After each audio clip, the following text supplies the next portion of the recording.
Cette boîte m'a coûté 65 000 yens. Bon, en vérité, c'est pas vraiment la boîte, c'est plutôt ce qu'il y a à l'intérieur. C'est une robe Juliette et Justine et honnêtement, pour moi, c'est pas n'importe quelle robe.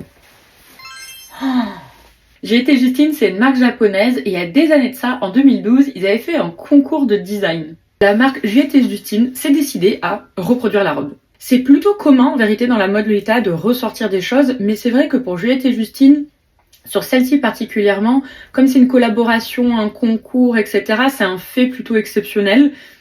Vraiment, je m'étais dit, ils peuvent ressortir toutes leurs robes, mais ils ne ressortiront jamais celle-ci.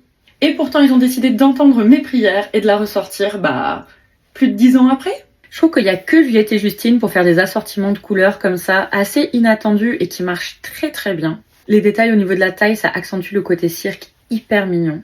Alors, les drapés rendent pas très bien quand la robe elle est pas portée, parce que du coup, ça alourdit la partie jupe. Mais quand vous la portez avec un jupon, ça vient se poser sur vos hanches et ça fait des rideaux de cirque, de théâtre et qui accentuent du coup le carrousel de la robe. Alors j'ai jamais vu ça dans une autre robe Lolita que celle-ci. Le bas en fait est coupé à la découpe laser pour suivre justement les dorures du motif. C'est assez kitsch, on s'entend, mais c'est ce qui fait vraiment la patte de Juliette et Justine, surtout dans ces années-là. Bon du coup, je pense qu'il n'y a plus qu'une chose à faire, l'essayer.